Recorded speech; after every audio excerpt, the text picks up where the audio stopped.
com justiça. E a gente pensou o ideal de Deus, e que o ideal de Deus é sim um país com justiça, mas o quanto isso passa por onde? Por mim e por você. As nossas responsabilidades como filhos de Deus, pessoas redimidas pela graça de Deus, e como a gente deve então ter atitudes dignas para que a gente possa então promover a justiça em um país cheio de injustiça. Eu queria iniciar falando um pouquinho sobre um camarada chamado Flávio. E esse camarada ele foi um escritor do Império Romano do século IV, e ele escreveu um livro chamado Compêndio Militar. E esse homem, ele no seu livro, ele cita uma frase que é conhecida mundialmente, que se tornou um grande chavão do Império Romano e que muitas pessoas usam ainda hoje nos combates de guerra e tal. Civis pacem para bellum. O que significa essa frase? Essa frase significa: se queres paz, prepare-se para a guerra. Se queres paz, prepare-se para a guerra. Quando a gente olha um pouquinho para essa frase, ele não está dizendo que o estímulo dele para a ordem é a guerra, mas ele está dizendo que para se promover paz em qualquer ambiente, as pessoas vão precisar guerrear para manter o quê? A unidade, para manter um ambiente seguro, um ambiente onde as pessoas podem se sentir de fato bem, aonde elas então estão. E esse camarada então diz isso, e isso de fato invade todo o pensamento daquela época e chega até os nossos dias, onde a gente vai pensar então hoje, considerando essa frase um pouquinho mais, um Brasil com paz. Eu e você queremos um Brasil com paz. A gente olha nos jornais há uma semana atrás e nós olhamos um dos camaradas aí que está cotado a se tornar talvez um dos presidentes do nosso país, sendo agredido com uma facada. E a gente olha para isso, olha para o cenário e pensa um pouquinho: poxa, será que a gente vive de fato num país que quer a paz e que quer buscar a paz de qualquer forma? A gente olha os candidatos dizendo: a gente quer um país com paz, a gente quer promover a paz entre as pessoas, a gente quer promover isso. E pensando um pouquinho nisso, pensando em paz, eu queria convidar você a pegar sua Bíblia nesse momento mais uma vez, e nós vamos abrir um livro chamado o livro de Jeremias. Então, esse livro está lá no Antigo Testamento, o livro de Jeremias. Se você está vendo alguém aí que está sem a Bíblia, talvez alguém que esteja visitando a gente, compartilha com ele também da palavra. Livro de Jeremias, nós vamos abrir no capítulo 29 e nós vamos ler a partir do versículo 1. Jeremias 29 e o versículo 1. Olha só o que diz a palavra de Deus. Estas são as palavras da carta que o profeta Jeremias enviou de Jerusalém ao restante dos anciãos dentre os exilados, como também aos sacerdotes, aos profetas e a todo o povo que Nabucodonosor havia deportado de Jerusalém para a Babilônia. Verso 2: Isso se deu depois que o rei Joaquim, a rainha mãe, os funcionários do palácio, os chefes de Judá e Jerusalém, os carpinteiros e os artífices haviam saído de Jerusalém para o exílio. A carta foi enviada por intermédio de Elasa, filho de Safã, e de Gemarias, filho de Uquias, os quais Edequias, rei de Judá, enviara a Nabucodonosor, rei da Babilônia. E a carta dizia o seguinte, prestem atenção: assim diz o Senhor dos exércitos, o Deus de Israel: a todos os que estão no exílio, aos quais deportei de Jerusalém para a Babilônia. Edificai casas e habitai nelas, plantai pomares e comei do seu fruto, casai-vos com mulheres e gerai filhos e filhas. Também tomai esposas para vossos filhos e dai vossas filhas em casamento, para que tenham filhos e filhas. Multiplicai-vos ali e não venhais a diminuir.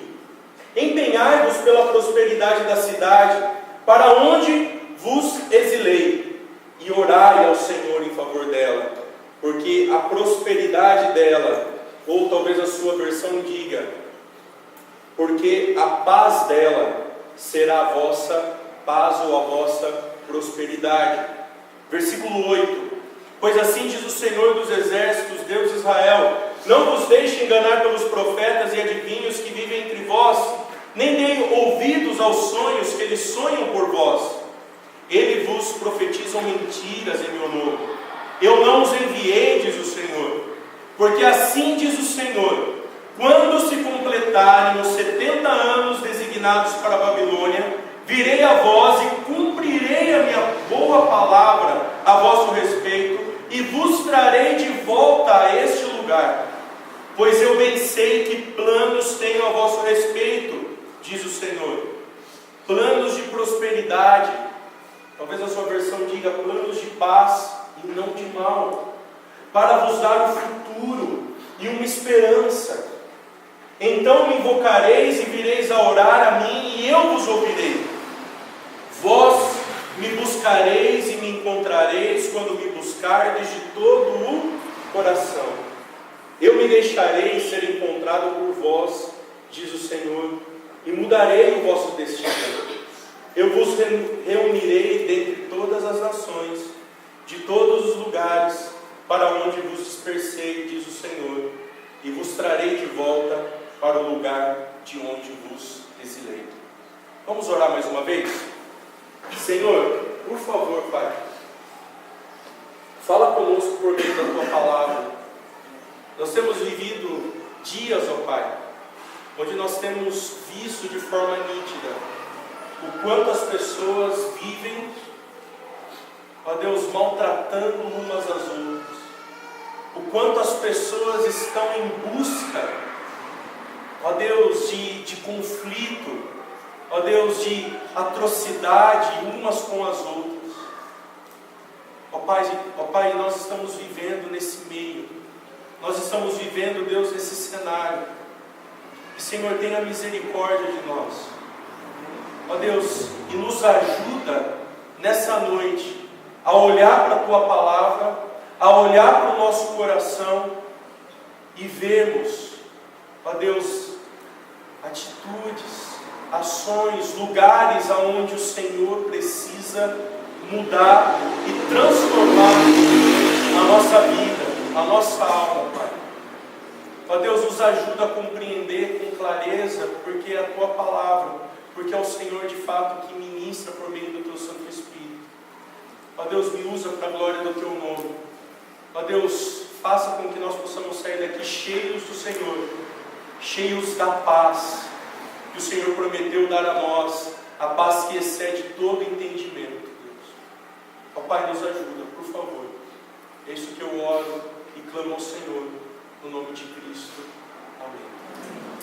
Muito bem, vamos pensar um pouquinho no contexto dessa carta. E assim a gente vai olhar também o contexto do livro. A primeira coisa é que um profeta chamado Jeremias, que é o título do livro, manda essa carta, que é enviada através do próprio Deus. Uma segunda coisa, a data da atividade profética então cobre do ano 627 a 585 antes então do Senhor Jesus Cristo. Uma outra coisa importante, esse livro ele é marcado por exortações e profecias contra Judá e Jerusalém. É no ambiente ali de Israel, pensando então nessas duas cidades. O livro é marcado pelas conversas entre o profeta Jeremias e Javé, o profeta Jeremias e o Senhor. Há muitos diálogos entre esses dois homens. Aliás, entre Deus e Jeremias, esse homem. E a gente pode pensar também até mesmo no livro, o outro livro de Lamentações, onde a gente encontra isso também, esse diálogo entre Jeremias e Deus. O livro é marcado também pela esperança futura prometida.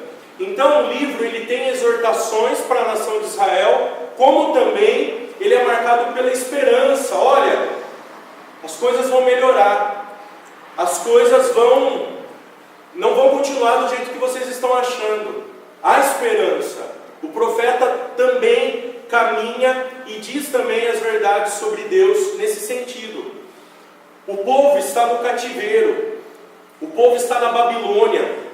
Assim como a gente olhou no versículo 2 e 3, a descrição de quem? Das pessoas que foram enviadas para lá por conta da idolatria que habitava em Israel. Alguns domingos atrás a gente falou sobre Daniel, não sei se vocês se lembram.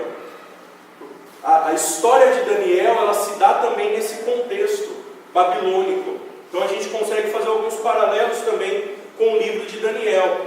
Uma outra coisa importante, a carta é uma refutação ao falso profeta chamado Ananias. Então quando a gente inicia a leitura da carta no capítulo 29, a gente precisa olhar alguns versículos antes. No capítulo 28, a partir do versículo 12, nós encontramos um profeta chamado Ananias, que ele começa a anunciar verdades, entre aspas, que ele dizia que vinha da onde? De Deus. Porém, ele estava fazendo o quê? Mentindo para o povo. E o povo estava acreditando. Ele estava dizendo que o povo passaria só 2 anos no exílio. E o povo estava ali, poxa, 2 anos, vai passar rápido, né? Vamos ver o que vai dar e tal. Mas de repente aparece quem? Jeremias, o profeta. Ele fala, vamos parar com essa palhaçada aqui, que esse camarada aqui, ele está dizendo mentira para o povo, para vocês. E o que acontece com esse homem? Ele é morto pelo próprio Deus, porque ele estava mentindo, dizendo mentiras ali para o povo. Mas então, olhando e pensando um pouquinho mais nessa carta, nós não vamos olhar toda ela, mas a gente vai pensar então em metade dela, até o versículo 14, e juntos nós vamos meditar um pouquinho nisso. Quando você estava lendo o texto, você viu que na minha Bíblia às vezes falava prosperidade, na sua falava paz, sempre tem esse jogo de palavras. A palavra que está aí na sua Bíblia, ela pode ser traduzida assim como prosperidade e como paz. E a gente vai entender um pouquinho esse conceito. A palavra usada aí pelo próprio Deus, por meio do envio da carta através de Jeremias, é uma palavra muito comum que nós conhecemos, que é a palavra shalom. A palavra shalom, que significa paz. Mas vamos pensar um pouquinho mais no conceito bíblico de paz da palavra shalom. A primeira coisa, a palavra shalom dá a ideia de ser completo, saúde, bem-estar, paz. A palavra shalom também dá a ideia de totalidade, no sentido de número. A palavra shalom, ela dá a ideia de segurança, de saúde no ambiente do corpo. A palavra shalom também dá o sentido de bem-estar, saúde e prosperidade. A palavrinha que a gente leu aí na nossa Bíblia. Também paz, sossego, tranquilidade, contentamento e também paz e amizade, referindo-se a relações humanas com Deus, especialmente no relacionamento proveniente do quê? Da aliança que Ele estabeleceu com o povo e que também estabelece com a igreja no futuro, no Novo Testamento, que a mesma palavra usada no grego para paz tem o mesmo significado no Antigo Testamento. E também a paz referindo-se à guerra. E aí eu te pergunto, existe alguma palavra no português que tenha tanto significado, venha carregada desse sentido para falar sobre paz?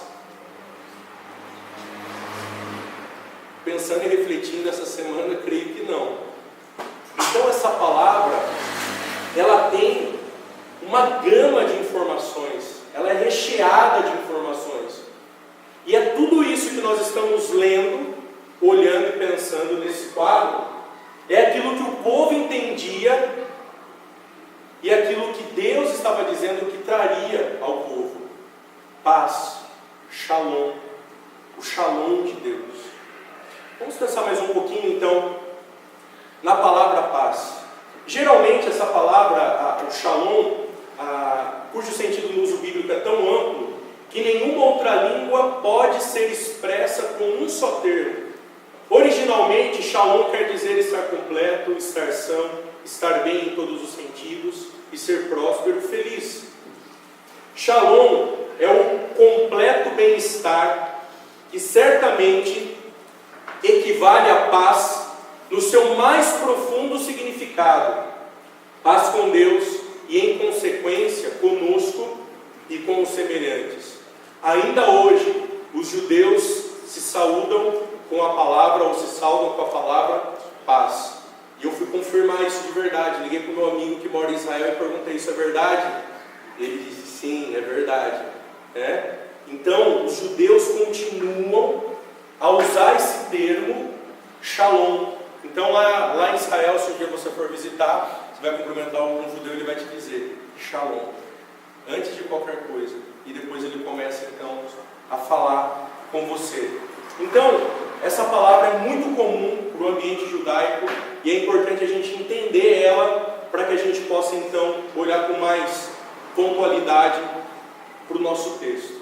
Tá bom? Para a gente avançar então, nós vamos olhar um pouquinho a questão da consciência e comportamentos que o povo tinha que ter naquele exato momento no qual eles estão recebendo então essa carta. Assim como a gente observava, a carta ela começa a partir do versículo 4. E olha só o que diz o texto de novo, acompanhe comigo.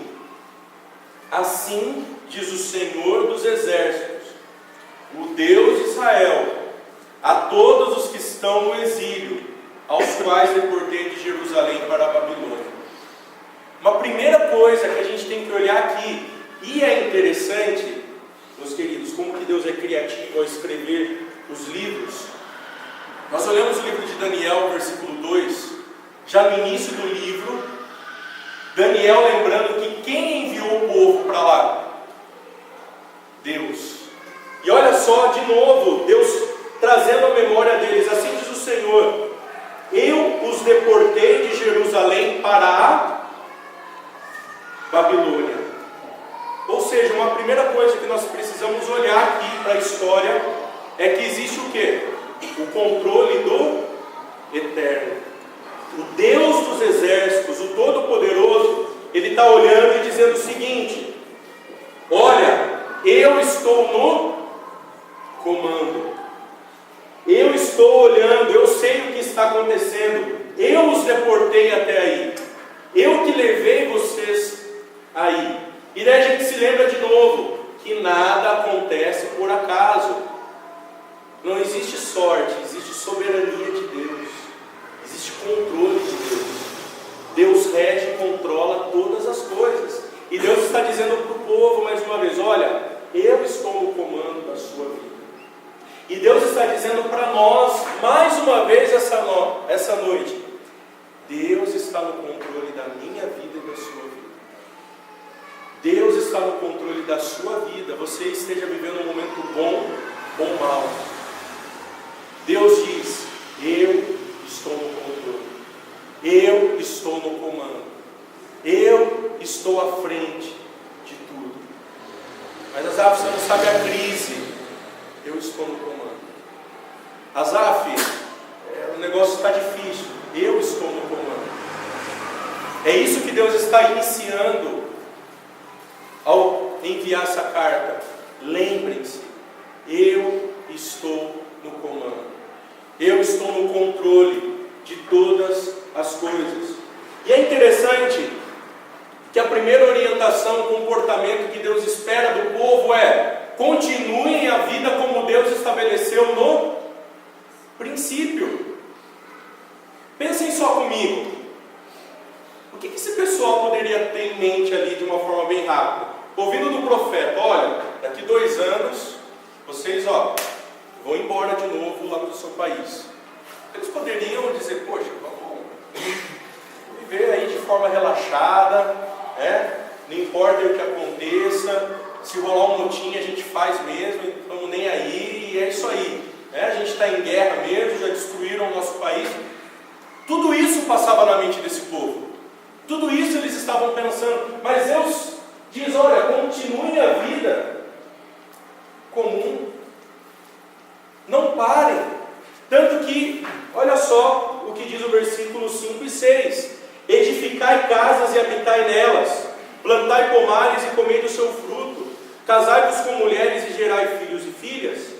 Tomai esposa para vossos filhos e dai-vos vossas filhas em casamento, para que tenham filhos e filhas.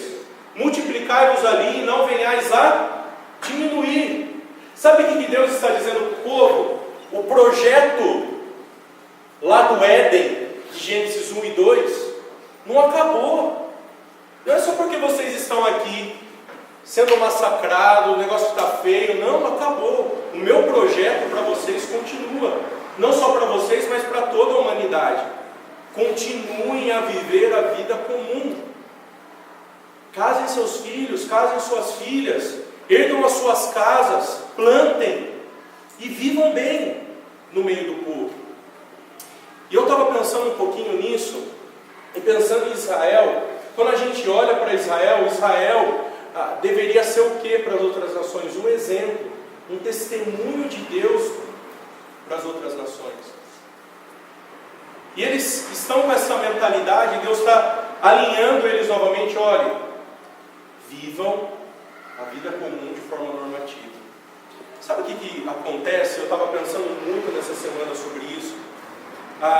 Quantas e quantas vezes, a partir do momento que nós nos convertemos, que nós assumimos a fé cristã, a gente dá aquela aliviada e a gente diz: olha, o mundo vai de mal a pior mesmo, que pegue fogo, que quem tem que morrer aí morra mesmo, não vou dar mais moral para nada, o sistema público é assim mesmo, as coisas não dão certo mesmo, e é isso aí, Jesus vai voltar mesmo e ponto final. Às vezes a gente tem essa mentalidade, tanto quanto orgulhosa, e também demonstrando que somos às vezes até mesmo donos da verdade. Às vezes a gente vive a nossa vida dessa forma, e é o que está acontecendo com Israel, mas Deus está trazendo eles de novo para o caminho. Olha, o modelo do Éden, por mais que teve a queda, é um modelo que precisa nortear a minha vida e a sua vida.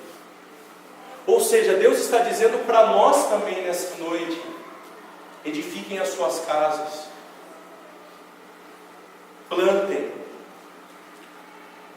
Deus está dizendo: dê as suas filhas e os vossos filhos em casamento.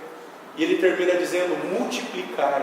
E quando a gente se lembra de multiplicar, a gente se lembra de Gênesis capítulo 1, 26 ao 28, onde Deus diz o quê? Multipliquem-se, encham o quê? A terra. E a gente sabe que isso traria o quê?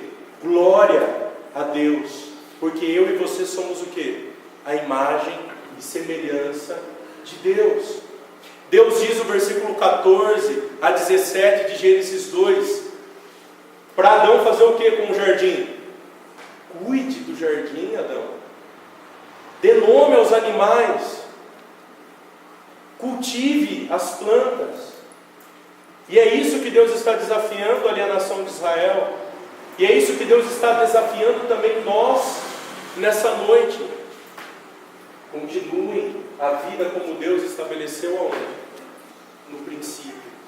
E olha só o que interessante, um camarada chamado Scalise, em um comentário ele diz o seguinte: as circunstâncias externas estão longe da primeira casa da humanidade em um jardim frutífero, mas a divina bênção e tarefa humana são notavelmente semelhantes. O que a gente precisa ter em mente, sim, é que a nossa casa também está onde? Está longe. casa está longe também. O jardim é aquilo que Deus idealizou. Mas nós precisamos viver os princípios baseados naquilo que Deus estabeleceu na sua criação. Então, o controle do eterno. Continue a vida como Deus estabeleceu no princípio. E uma outra lição, um outro comportamento que Deus espera: busquem o bem-estar da cidade. Quando nós olhamos aqui então para o versículo 7, acompanhe comigo.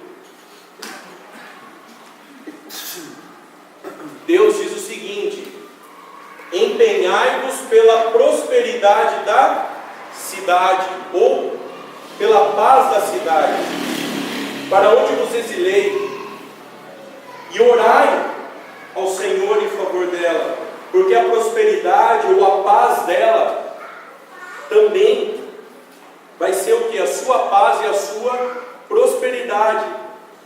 E Deus aqui nos revela duas ações que o povo precisava ter: trabalhem pela paz e orem pela cidade.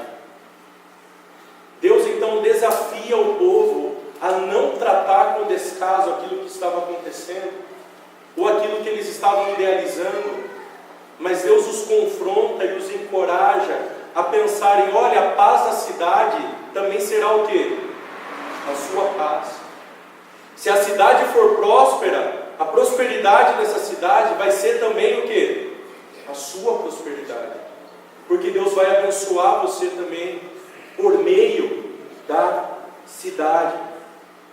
Duas ações que Deus pede então para que o povo pratique e caminhe, demonstrando então ir na contramão ali do ideal talvez que o povo estava imaginando. A gente pode se lembrar de alguns exemplos bíblicos de pessoas que fizeram isso. Um dos exemplos é o exemplo de Daniel e dos seus amigos. Eles trabalharam em prol de quem? Dos babilônicos, que eram o quê? O povo inimigo. Em que cidade? Numa cidade inimiga. E eles fizeram o quê? Trabalharam pela paz da cidade e oravam também pela cidade. Nós podemos nos lembrar de José no Egito. José no Egito, longe da sua família, longe de todo mundo. José assumiu o posto de um dos líderes da nação. E o que ele faz? Aquele povo. Nós podemos lembrar da rainha Esther. O que a rainha Esther faz? Vive no meio do povo gentil babilônico, e ela promove o quê? Paz em um ambiente de insegurança, de instabilidade, de muito conflito. Aquela mulher, a rainha, promove o quê? Paz. Paz. E eu e você precisamos olhar para essas duas ações e nos perguntarmos: nós temos trabalhado pela paz na nossa cidade? Na nossa cidade de Piracicaba? Nós temos trabalhado pela paz do nosso Brasil? Nós temos orado pela nossa cidade? Nós temos orado pelo nosso país?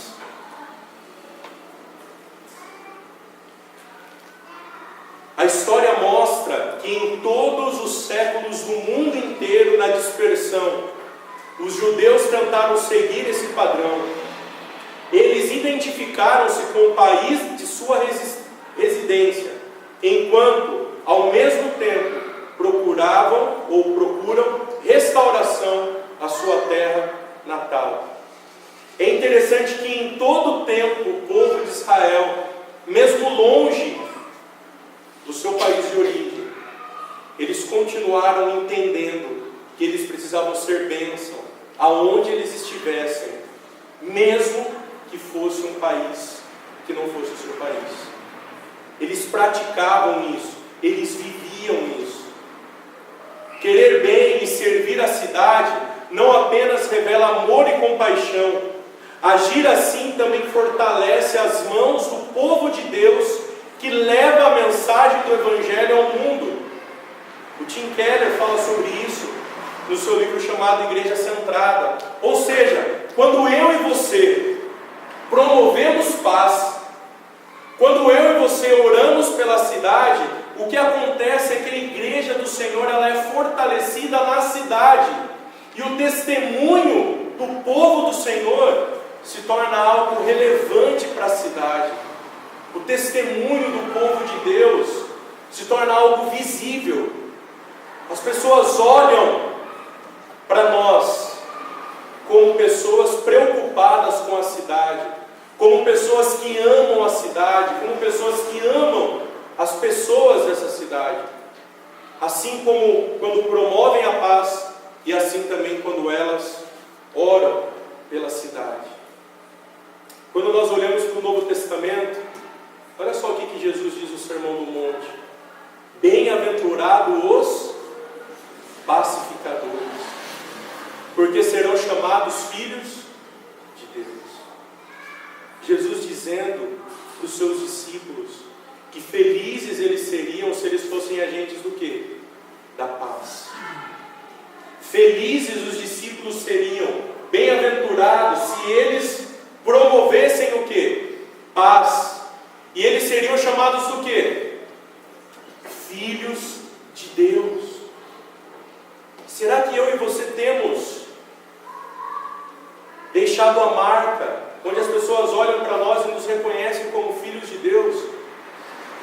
Ou será que nós somos aquelas pessoas que só têm reclamado da cidade, reclamado daquilo que a cidade tem promovido, reclamado do governo,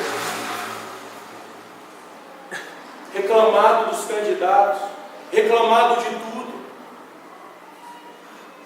Será que nós temos sido aquelas pessoas que causam tumulto à cidade? Ou será que nós estamos sendo agentes do quê? Da paz de Deus.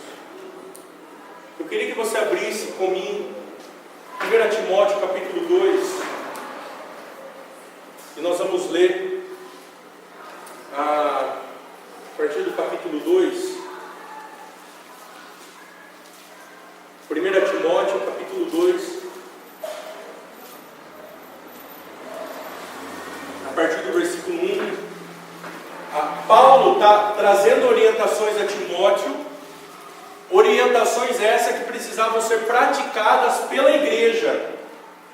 E de que forma? No culto público ainda, no culto nosso aqui, culto público, onde toda a igreja está presente.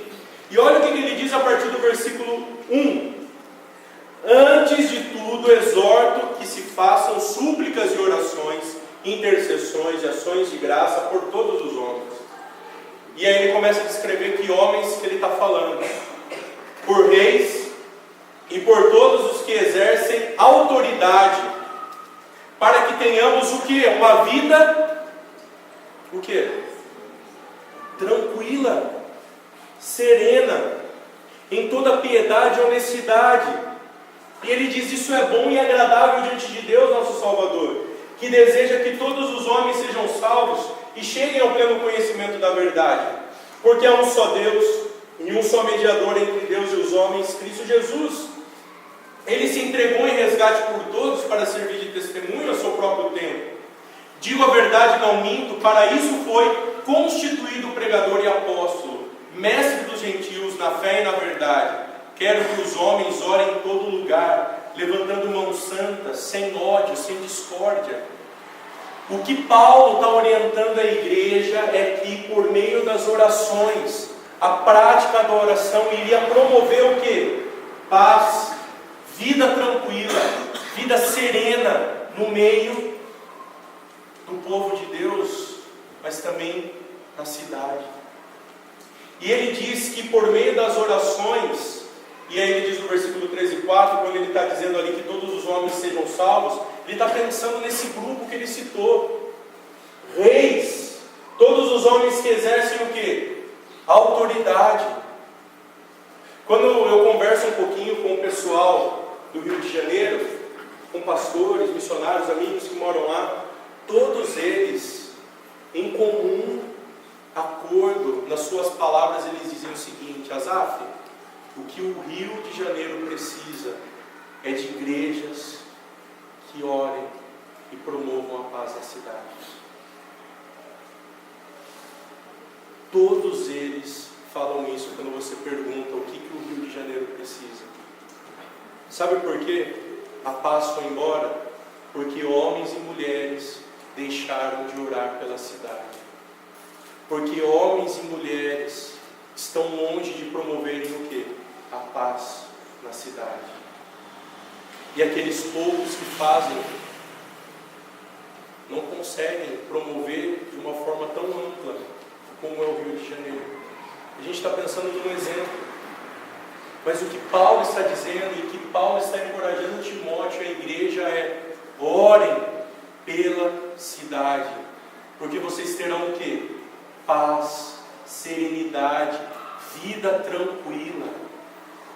Nós temos orado pela cidade, nós temos orado pela cidade de Piracicaba, nós temos orado pelo nosso estado, nós temos orado pelo nosso país. Olha que interessante, são as primeiras orientações para uma igreja que Paulo está mandando. Orem pelos reis, por aqueles que dirigem o país no qual vocês vivem. Então, tanto o Antigo Testamento, o desejo de Deus é que as cidades sejam o quê? Abençoadas. Meus queridos, Deus ama a cidade. Meus queridos, a glória de Deus se manifesta na cidade. Quando você vai sair daqui, você vai passar aí na rua, nas ruas dessa cidade, você vai encontrar homens e mulheres andando, crianças. E quando você olhar para essas pessoas, sabe quem você vai ver? A glória de Deus. Sabe por quê? Porque essas pessoas, mesmo não sabendo às vezes sobre Deus, elas foram criadas à imagem e semelhança de Deus. E pelo simples fato de viverem, elas estão o quê? Glorificando a Deus. A cidade promove a glória de Deus. A cidade glorifica a Deus. E eu e você somos agentes de Deus para a cidade. Quando nós olhamos para o capítulo 1 e 2 de Gênesis, nós olhamos o quê? A vida do homem sendo localizada onde? Num jardim. E quando nós olhamos para Apocalipse, capítulo 21 e 22, nós vemos aonde a vida do homem sendo terminada, ou começando, né? Aonde? Numa cidade. Numa cidade chamada o quê? Jerusalém. Onde eu e você viveremos. Por isso Deus quer o quê? A cidade. Por isso Deus ama a cidade. Por isso Deus quer o nosso envolvimento com a cidade, em oração e em promoção do quê? Da paz. Porque a paz da cidade irá nos alcançar. A prosperidade da cidade irá me alcançar. O shalom de Deus alcançará quem? A todos. Quando vivermos o shalom do Senhor. Caminhando para o final, cuidado com os falsos profetas e as suas mensagens. Cuidado. Nós temos vivido num ambiente onde as pessoas têm tido a mentalidade de acreditarem, de valorizarem ideologias e pensamentos do homem, onde eles têm acreditado que esses homens trarão verdadeiramente o quê? Paz e solução para o nosso cenário. E nós precisamos nos lembrar que a Bíblia sempre apontou para falsos mestres e falsos profetas. E nós precisamos tomar cuidado também com falsos mestres e falsos profetas. Nós precisamos tomar cuidado também com aquele camarada que a gente olha lá na televisão no horário político. Precisamos avaliar bem ele, pesquisar antes de votar nele. Por quê? Porque talvez ele esteja mentindo, prometendo algo que ele nunca cumprirá.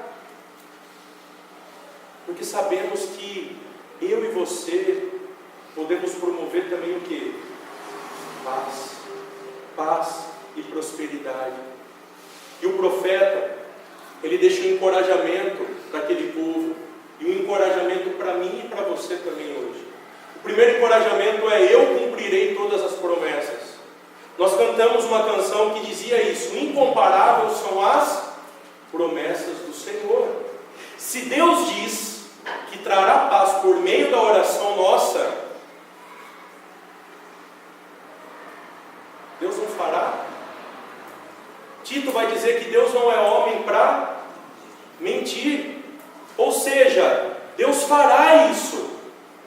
Deus abençoará o seu povo, porque Ele cumprirá todas as suas promessas. E Deus está dizendo para o povo de Israel: olha, vocês vão passar 70 anos aqui, mas depois dos 70 anos eu vou levar vocês novamente para a cidade da onde eu tirei vocês. E lá vocês vão continuar a ter uma vida de paz e de prosperidade. E sabe o que Deus está dizendo para nós também nessa noite? Que Ele cumpre a promessa sobre a minha vida e a sua vida. Deus prometeu que trará a nós dias de paz. Deus prometeu que trará a nós dias melhores. E nós precisamos confiar nas promessas de Deus. Uma segunda coisa: eu tenho planos para vocês.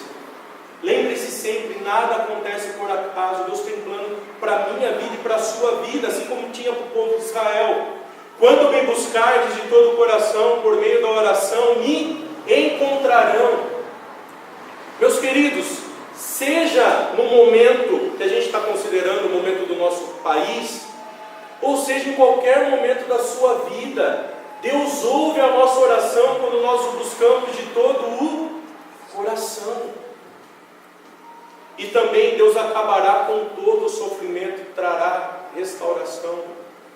Quando nós olhamos para o texto de Jeremias, o povo volta, mas o povo não desfruta plenamente de tudo que Deus havia prometido, tanto em Jeremias, no livro de Jeremias, tanto no livro de Isaías.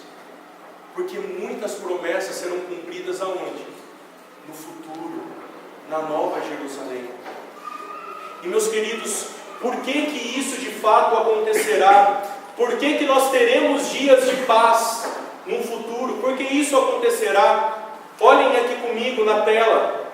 Isaías 9, 6 e 7 diz o seguinte: pois um menino nos nasceu, um filho nos foi dado. O profeta está falando de quem?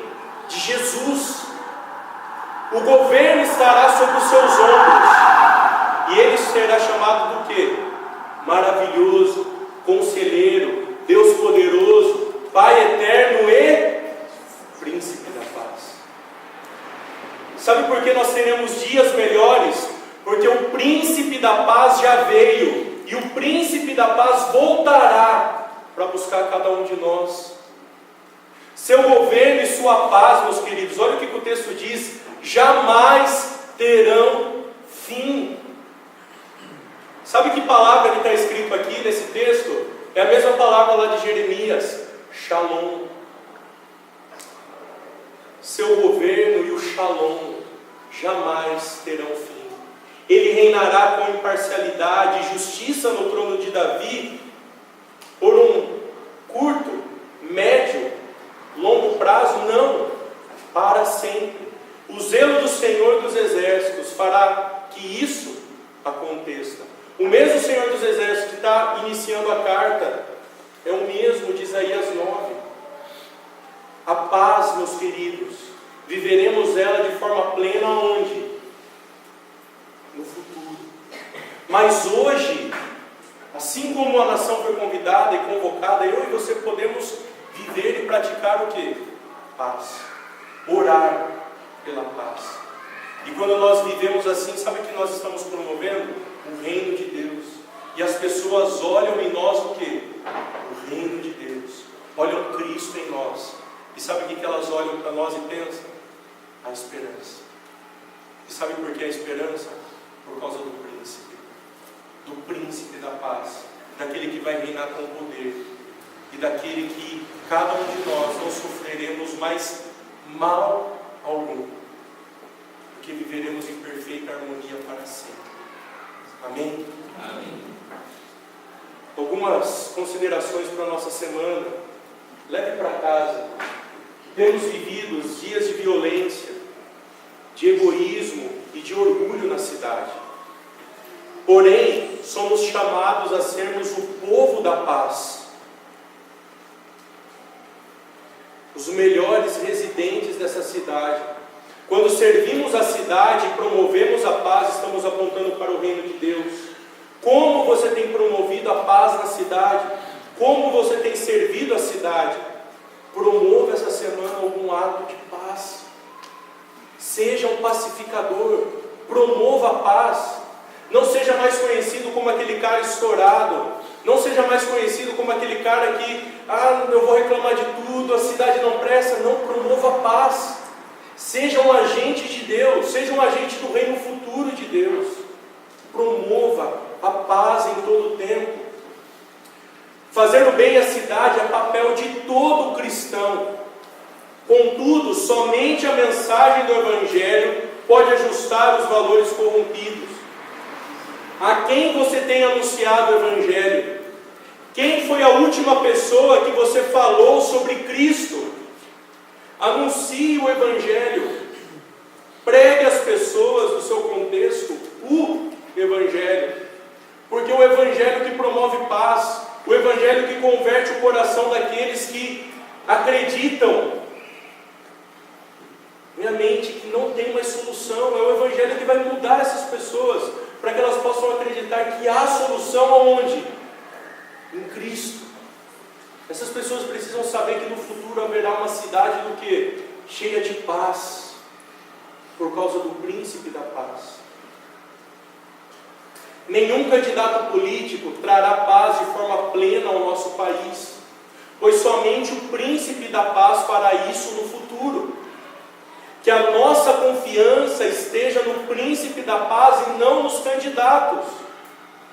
Portanto, vote com a perspectiva correta, que o seu presidente no qual você votar, ele não vai promover a paz de forma plena, somente o Cristo fará. Então vote com a perspectiva correta. Avalie e considere por aqueles que mais se aproximam dos ideais do quê? Do reino de Deus, da palavra de Deus. A oração é fundamental para um Brasil de paz. O quanto temos investido em momentos de oração, a sós com o Mestre. Essa semana, separe momentos para você clamar pelo país e por sua cidade. Vai fazer o seu devocional, vai orar com a família, com a esposa, com os filhos. Ore pelo país. Ore pela nação. Ore pela nossa cidade.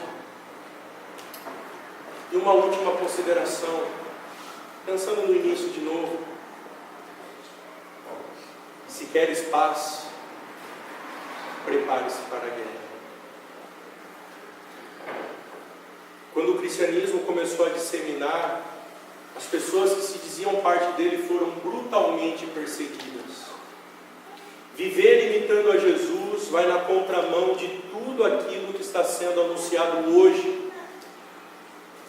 Por isso não abra mão dessa guerra. Se queremos uma cidade de paz, enfrentaremos uma guerra. Não porque queremos promovê-la, mas porque queremos seguir fielmente aquilo que Deus estabeleceu na sua palavra. E não nos esqueçamos, Cristo já venceu a batalha. Amém? Por isso guerreamos, então, crendo que Ele já nos tornou vitoriosos nele. Amém? Vamos ficar em pé?